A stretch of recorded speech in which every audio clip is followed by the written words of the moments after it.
کہ اللہ رب العالمین نے فرمایا کہ میں نے جن اور انسانوں کو صرف میری عبادت کے لیے پیدا کیا ہے، لیکن انسان ہے، انسان کو کھانے کی ضرورت ہے، پینے کی ضرورت ہے، اسے لباس بھی پہننے کی ضرورت ہے،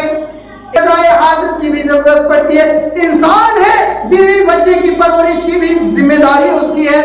انسان ہے، بال بچے کی بھی ذمہ داری ہے اس کے اوپر، انسان ہے اور دنیا کی دیگر کام کا بھی ضرورت ہے اس کو۔ لیکن بتائیے اللہ تبارک و تعالیٰ یہاں ارشاد فرما رہا ہے کہ میں نے جن اور انسانوں کو صرف میری عبادت کے لیے پیدا کیا۔ کیا مطلب ہے اس کا؟ کہ کیا انسان کھانا نہ کھائے، کیا انسان پانی نہ پیے، کیا انسان اپنے پریوار کے لیے مشقت و محنت نہ کرے، کیا اپنے اولاد کی تربیت کے لیے جدوجہد نہ کرے،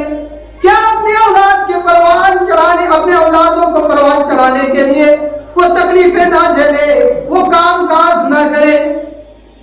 ہرگز مطلب ایسا نہیں۔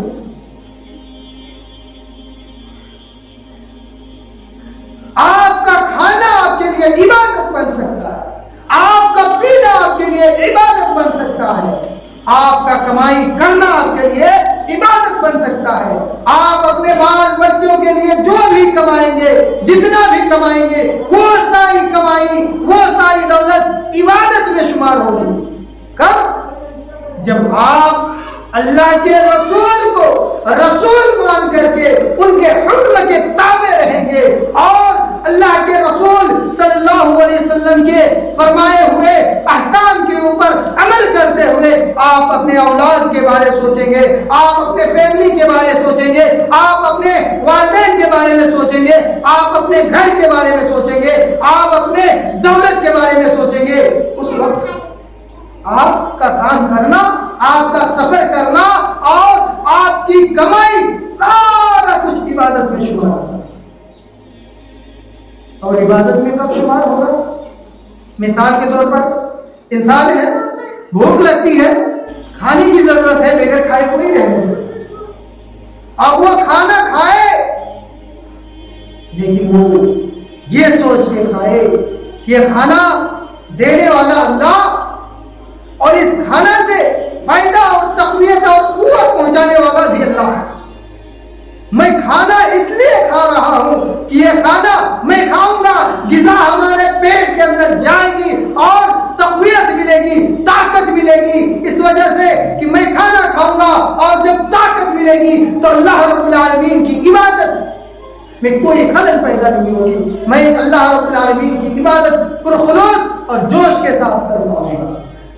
طاقت ملے گی، اللہ رب العالمین کی عبادت کر پاؤں گا، دین اسلام کا کام انجام دے پاؤں گا۔ تو یقین مانے کہ اس وقت آپ کا کھانا بھی آپ کے لیے عبادت میں شمار ہوگا۔ آپ سونے جائیں اس نیت سے سونا چاہیے کہ ہم ابھی سوتے ہیں، جلدی سو جاتے ہیں اور اس وجہ سے سو رہے ہیں کہ ابھی سوئیں گے ہماری نیند پوری ہوگی اور فجر کی نماز باجماعت پرخلوص کے ساتھ پڑھ پائیں گے، ہمیں بوجھل محسوس نہیں ہوگی، ہمیں اونگ نہیں آئے گی، ہمیں نیند نہیں آئے گی، نماز پڑھتے ہوئے کسی قسم کی نیند کی وجہ سے کوئی رکاوٹ پیدا نہ ہوگی، اس وجہ سے میں ابھی سو رہا ہوں اور صبح اٹھ کے فجر کی نماز پڑھوں گا، فجر کی نماز پڑھوں گا۔ یقین مانیے کہ آپ کا یہ سونا بھی آپ کے لیے عبادت میں شمار ہوگا۔ تو صاف ظاہر ہوتا ہے کہ انسان کا چلنا پھرنا، روکنا، بیٹھنا،